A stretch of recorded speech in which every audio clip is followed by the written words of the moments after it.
I never thought a single knock on my door could change my life forever.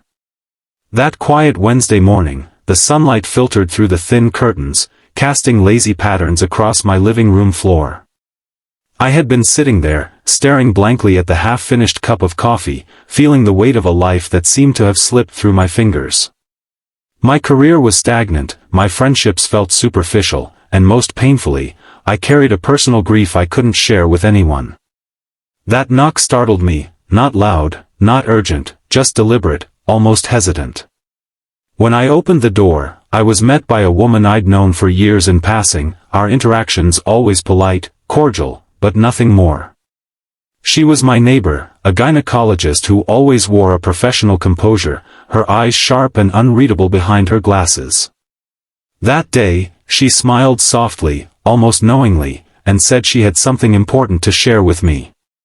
Before we dive deeper into this story, if you believe in the power of kindness, second chances, and the human capacity to heal, please take a moment to like this video, comment your thoughts, share it with someone who needs hope, and subscribe to the Kindness Chronicles.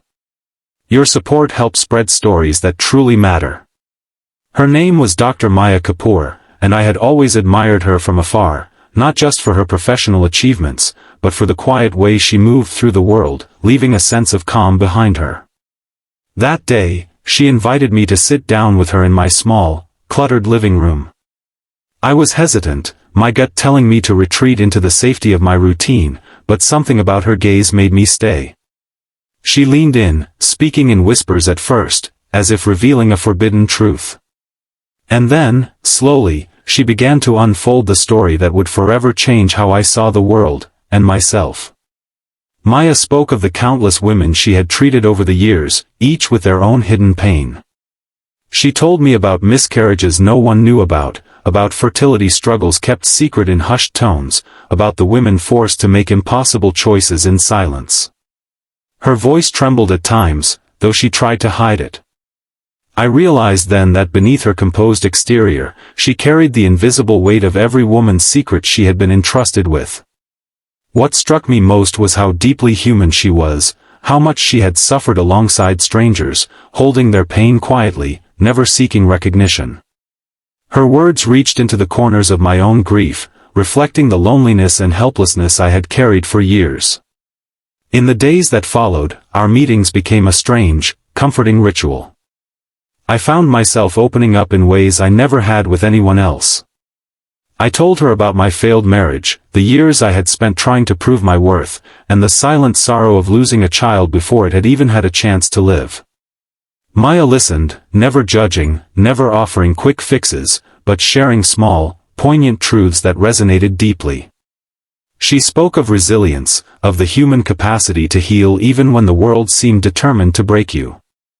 Each story she shared, whether hers or one she had witnessed, became a lifeline, a fragile thread connecting my despair to hope.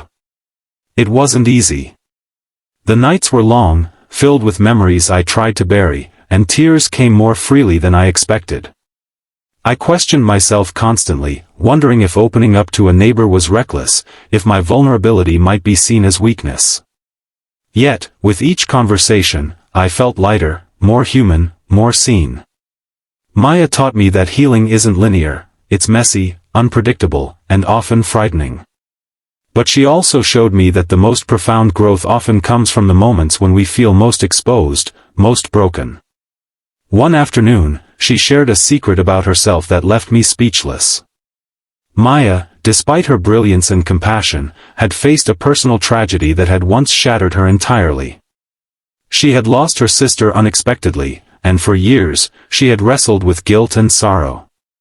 It was only through embracing the pain, speaking openly with those she trusted, and allowing herself to grieve that she had found a path back to life. Hearing this from someone I revered, someone I had always seen as strong and unshakable, brought a strange relief. It reminded me that vulnerability is not weakness, but a form of courage. The transformation in me was gradual. I began to confront my past instead of burying it, to reach out to old friends, to forgive myself for mistakes that had haunted me. I learned to find small joys again, early morning walks, the warmth of a good cup of coffee, the laughter that bubbled unexpectedly at a friend's joke. And slowly, the darkness that had seemed permanent began to lift. My life didn't magically become perfect, but it became real again, and that reality was enough. As weeks turned into months, our connection grew deeper, founded not just on shared grief, but on the quiet understanding of human fragility and strength. Maya encouraged me to help others in whatever small ways I could, reminding me that the act of caring is transformative, for the giver as much as the receiver. Following her guidance, I started volunteering at a local shelter, speaking gently with women who faced their own hidden battles. The sense of purpose I had longed for returned, not in grand gestures, but in the small, intimate moments of connection and compassion. The biggest lesson Maya imparted, however, was the secret she had hinted at on that first day, the one that tied everything together.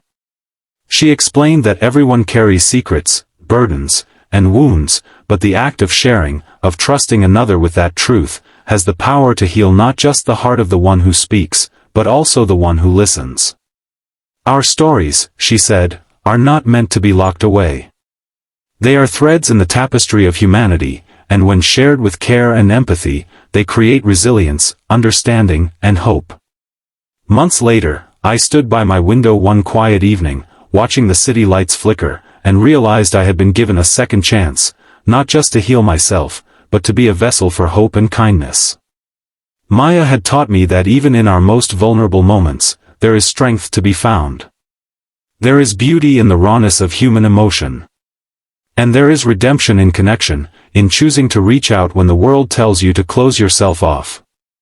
If this story touched your heart, if you felt the weight of pain and the light of healing within these words, please take a moment to like, share, and comment below. Tell me about a time when someone's kindness or a shared secret changed your life. Your story matters, and together, we can continue to remind the world of the profound power of empathy and understanding.